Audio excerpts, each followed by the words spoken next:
കോഴിക്കോട് നിന്നൊരു പ്രധാനപ്പെട്ട വാർത്ത എത്തുന്നുണ്ട്. കോഴിക്കോട് ബാലുശ്ശേരിയിൽ 6 വയസ്സുകാരി പുഴയിൽ മുങ്ങി മരിച്ചു. ഫറോക്ക് ചുങ്കം സ്വദേശിയായ KT അഹമ്മദിന്റെയും PK നസീമയുടെയും മകൾ അബ്രാറയാണ് മരിച്ചത്. കരിയാത്തുംപാറ ടൂറിസ്റ്റ് കേന്ദ്രത്തിലാണ് അപകടമുണ്ടായത്. ഇന്നലെ വൈകിട്ട് 3 മണിയോടെയാണ് കുട്ടിയും കുടുംബവും കരിയാത്തുംപാറയിലെത്തിയത്. പുഴയിൽ മറ്റു കുട്ടികളോടൊപ്പം കളിക്കുമ്പോഴായിരുന്നു അപകടമുണ്ടായത്. ഫറോക്ക് ചന്ത LP സ്കൂളിലെ 1ാം ക്ലാസ് വിദ്യാർത്ഥിനിയാണ് പെൺകുട്ടി. 6 വയസ്സുകാരിയാണ് പുഴയിൽ മുങ്ങി മരിച്ചിരിക്കുന്നത്. വളരെ ദുഃഖകരമായ ഒരു വാർത്തയാണ് ഇപ്പോൾ ലഭിക്കുന്നത്. കോഴിക്കോട് ബാലുശ്ശേരിയിലാണ് ഇത്തരത്തിൽ 6 വയസ്സുകാരി പുഴയിൽ മുങ്ങി മരിക്കുന്നത്. ഫറോക്ക് ചുങ്കം സ്വദേശി KT അഹമ്മദിന്റെയും PK നസീമയുടെയും മകൾ അബ്രാറയാണ് മരിച്ചിരിക്കുന്നത്. 6 വയസ്സ് മാത്രമാണ് കുഞ്ഞിന്റെ പ്രായം. പുഴയിൽ മുങ്ങി മരിക്കുകയായിരുന്നു.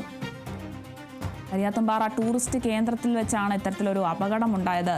ഇന്നലെ വൈകിട്ട് 3 മണിയോടെ കുട്ടിയും കുടുംബവും കരിയാത്തുംപാറയിൽ എത്തുകയായിരുന്നു. പുഴയിൽ മറ്റു കുട്ടികളോടൊപ്പം കളിക്കുമ്പോഴായിരുന്നു ഇത്തരത്തിലൊരു അപകടമുണ്ടായത്.